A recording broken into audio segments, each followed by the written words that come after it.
This is Wall Street.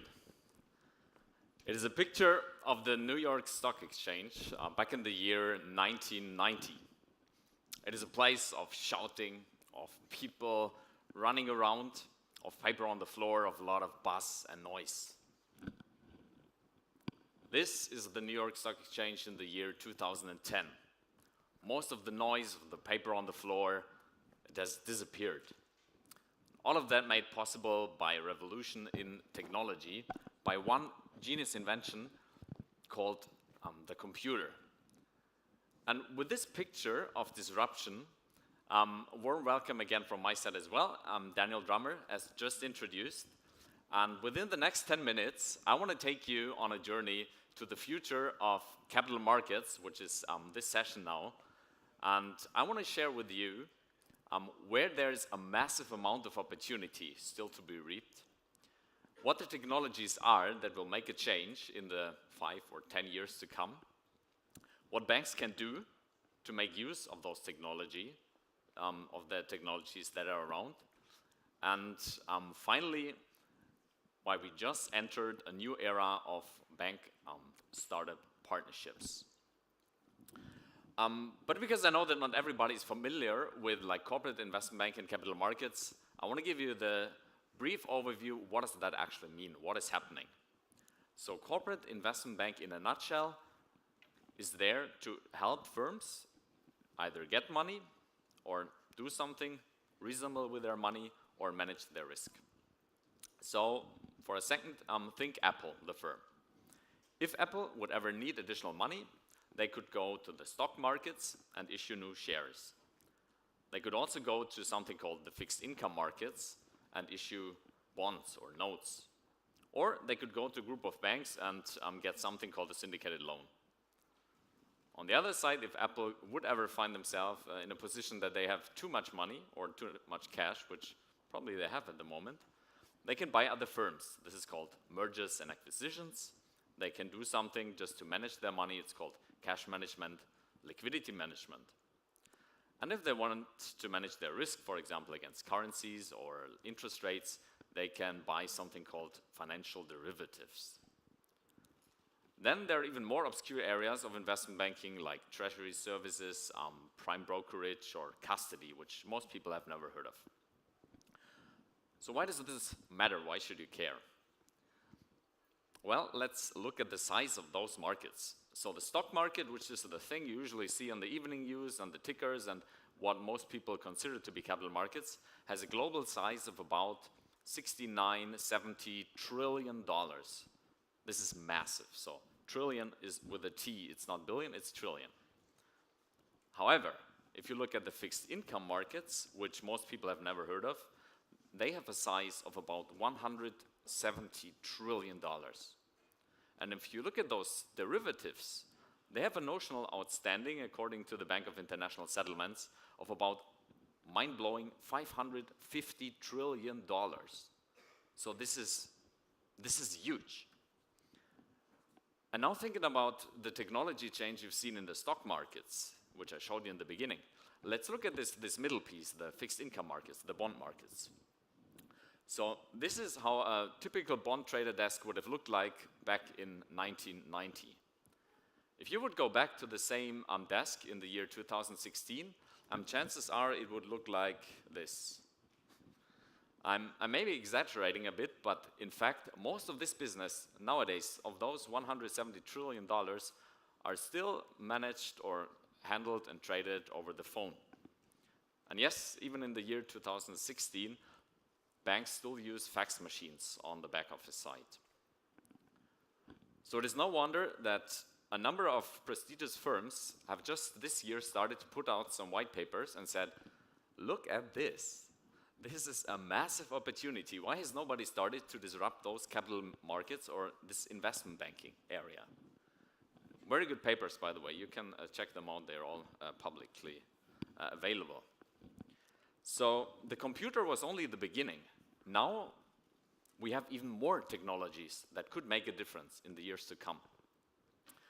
And we as a bank, we have defined 5 key themes, and I'm only going to briefly mention them. 5 trends that will change the way how this business is being done going forward. The first trend is UX or design, which means feature that we're now used to from our retail banking, like touch, like mobile, like real-time access, will also become available in the corporate banking space. Secondly, cloud computing and the improvements that brings to cost savings or scalability improvements on the other side.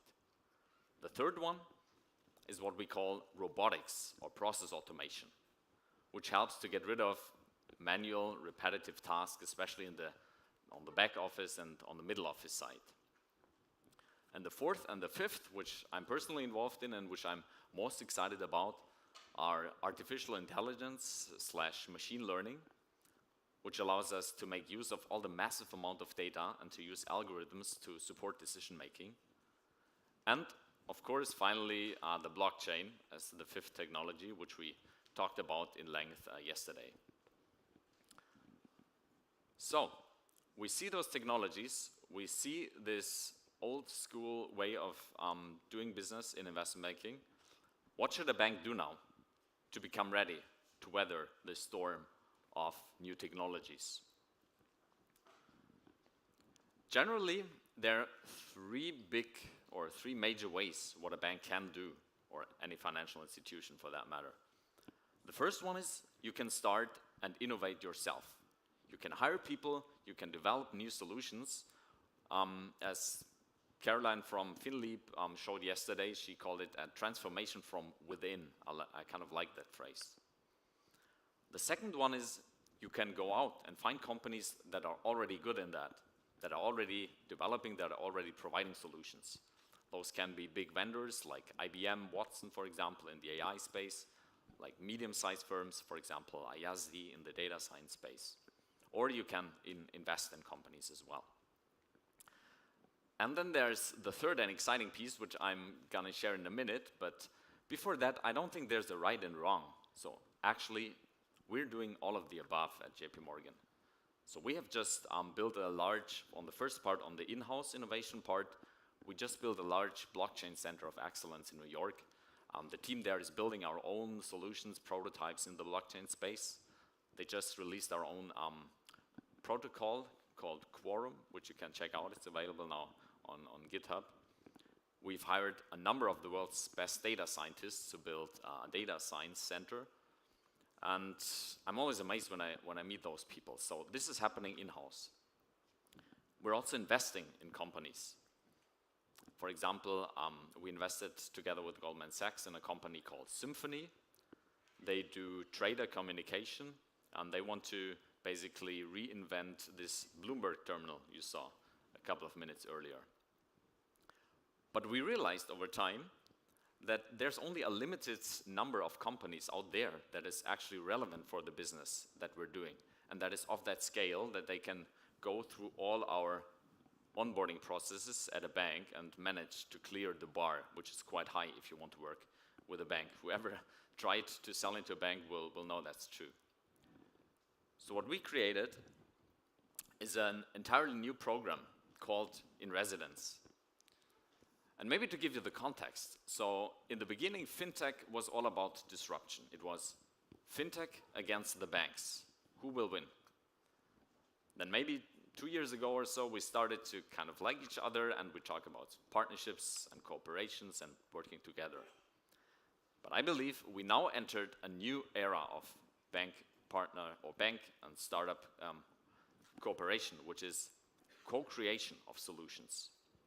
So as part of In Residence, which is the difference to some other like accelerator programs, we do not just provide a bit of cash and some mentoring once a week and a bit of working space in a shiny loft. We actually onboard them officially to JP Morgan. This means the team will get a corporate access card that will get access to the high security areas within the bank. They sit next to the trader or the business unit they're working with. Ooh, I'm clicking. Anyway, you saw the nice pictures, so those are some of the folks that are involved in the team. Oh, here we go. They will work together with the people. They will get support from our technology team. They will work with our data scientists to actually bring their product from the first prototype to the final product.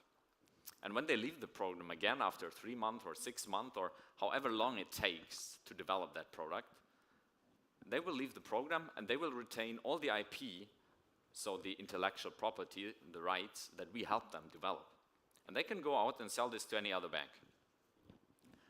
So why are we doing this actually? Why are we providing that much value for free? Actually, first, it's not entirely free, but we usually take a small equity stake, which is fair because we also want to participate in some of the upside. But even more profoundly, I very much agree with what Deborah from ING said yesterday, that you have to constantly disrupt yourself before others are disrupting you. And this is why we want to work together with those who have the passion and the vision for this industry and want to redesign, reinvent how we do business there. If this is going to be successful, to be fair, I don't know yet. This has been launched actually not even half a year ago, a couple of months ago, this July. But the first feedback has been tremendously successful. So we've already received hundreds of applications. We've onboarded a couple of startups that are now sitting in the JP Morgan buildings. The feedback from the startups, from the business units, from our senior management has been tremendously positive so far. So what does this mean for you now, coming to a close? On this sunny, not sunny anymore, day here today. If you want to do something in fintech, if you want to work something but you're not quite sure where to start, think about capital markets. This is a massive opportunity. There's a lot of potential. If you already have some idea, some vague prototype or a demo or some product, and you want to work together with the largest investment bank in the world, please, please, please let us know. Write to this email address. My team will respond to every email that you send. We'd love to get in touch. We'd love to discuss and even just share some initial ideas. If you're a bank and you want to partner with us, please also let us know. We'd love to take others along on this way. And finally, if you're just curious what this means or get a little bit more information, check out our website. It's just been relaunched yesterday, so just Google JP Morgan in residence and you will find it there. If you have any other question, I'll also be around for a little bit afterwards, so just catch me. I'm happy to chat even more. I want to leave you with a quote, which I personally find quite inspirational. So some smart guy said quite a while ago, the light bulb was not invented by incrementally improving the candle. And so I believe that we in the capital markets investment bank, we will not survive by just gradually improving the way we've always run our business. So this is why we want to encourage you and all others that share this vision to help us reinvent this industry and join us along this journey. Thank you very much.